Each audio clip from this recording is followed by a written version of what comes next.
Sir నమస్తే. నమస్తే అండి. ఎలా ఉన్నారు సార్? బాగున్నాను సార్. ఒకప్పుడు వైసీపీ అధికారంలో ఉన్నప్పుడు నారా చంద్రబాబు సీనియర్ ఆయన కూడా చూడకుండా ఎన్నో బూతులు తిట్టి ఎన్నో అవమానాలు పడితే నేను మరలా అధికారం చేపట్టి నేను హోదాతనంతో నా అసెంబ్లీలో అడుగు పెడుతున్న వ్యక్తి నేను సీఎం పొజిషన్లో అడుగుపెట్టి ప్రమాణం చేస్తాను. మీకు అసలు ఎలా ఫీల్ అవ్వరు?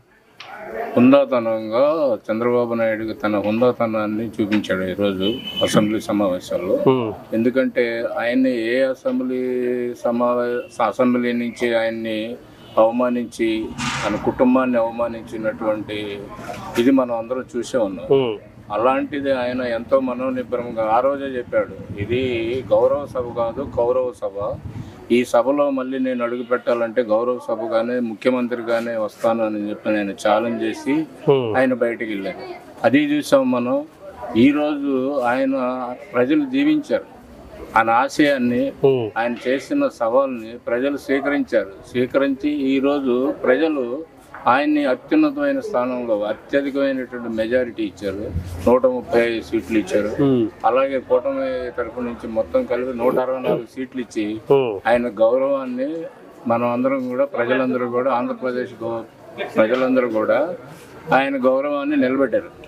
అంతే హుందాగా ఆయన కక్ష సాధింపు ధోరణి లేకుండా ఆ రోజు ఆయన ఎంత హేళన చేసినా కానీ ఈరోజు ఆయనకి ప్రతిపక్ష హోదా లేకపోయినా జగన్ గారికి ఆయన ఎంతో హుందాతనంగా ఆయన్ని అసెంబ్లీకి ఆహ్వానించిన విధానం చూస్తే ఒక సీనియర్ మోస్ట్ లీడరు, ఒక నాయకత్వ లక్షణాలు ఉన్నటువంటి చంద్రబాబు నాయుడు ఏ విధంగా ఉంటాడు ఆయన చూసి ఇప్పుడున్న సమాజం కానీ యువ నాయకులు కానీ ఇప్పుడు ఆ అసెంబ్లీలో ఉన్నటువంటి ఎమ్మెల్యేలు కానీ మంత్రులు కానీ నేర్చుకోవాల్సిన విషయం చాలా ఉన్నదని మేమందరం అభిప్రాయపడతాం. ఓకే, ఒకప్పుడు అవమానపడినటువంటి చంద్రబాబు నాయుడు గారు నిన్న చూస్తుంటే జగన్మోహన్ రెడ్డి గారు కూడా అసెంబ్లీలో ఉండలేక వెళ్ళిపోవడం జరిగింది. సో అసలు ఇదంతా చూస్తుంటే మీరు ఎలా ఫీల్ అవుతున్నారు? ప్రజాస్వామ్యం అంటే తెలియని వ్యక్తి జగన్మోహన్ రెడ్డి.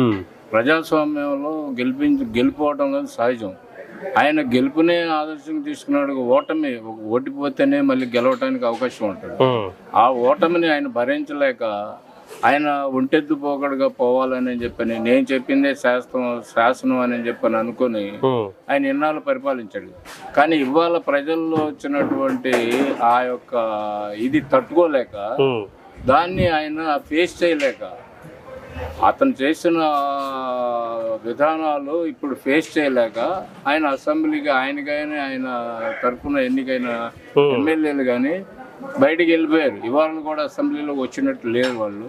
కానీ ఇది ప్రజాస్వామ్యాన్ని అపహాస్యం చేసిందని చెప్పని మాలాంటి వాళ్ళు అనుకుంటాం. ఓకే, జనసేన అధినేత పవన్ కళ్యాణ్ అసెంబ్లీలో డిప్యూటీ సీఎంగా ప్రమాణం చేస్తుంటే అసలు ఎలా ఉంది? ఎందుకంటే 3 పెళ్ళిళ్ళు రాజకీయాలకు పనిచేయవన్న వ్యక్తి ఈ రోజు అసెంబ్లీలో అడుగు పెట్టడం జరిగింది. దీన్ని బట్టి చూస్తుంటే అసలు ఎలా ఉంది? మెచ్యూరిటీ లేని వాళ్ళు చాలా మంది చాలా రకాలుగా మాట్లాడారు. ఆయన్ని వ్యక్తిగతంగా ద్వేషించారు. పవన్ కళ్యాణ్ గారిని అసెంబ్లీ గేటే దాటనివన్నారు. ఇవాళ ఆయన అసెంబ్లీ గేట్లు బద్దలు కొట్టుకొని అసెంబ్లీలో 100% 21 మంది ఎమ్మెల్యేలు సీట్లు తీసుకున్నాడు. 21 మందిని గెలిపించుకొని అసెంబ్లీలోకి అడుగు పెట్టాడు. మరి దానికి వాళ్ళు సిగ్గుతో తల వంచుకోవాల్సిందే. బూతులు మాట్లాడటం గొప్ప కాదు, అది ప్రజాస్వామ్యంలో పనిచేయదు. ప్రజాస్వామ్యబద్ధంగా ఎన్నికైన వాళ్ళు ప్రజాస్వామ్యబద్ధంగానే ఉండాలి. అసెంబ్లీ పరువు నిలబెట్టాలి. అసెంబ్లీ అంటే అది ఒక దేవాలయం లాంటిది. ఆ దేవాలయంలో ఇలాంటి వాళ్ళని ఉంచకూడదు అనే ఉద్దేశం మీదే ప్రజల తీర్పుని ఎవరైనా గౌరవించాల్సిందే.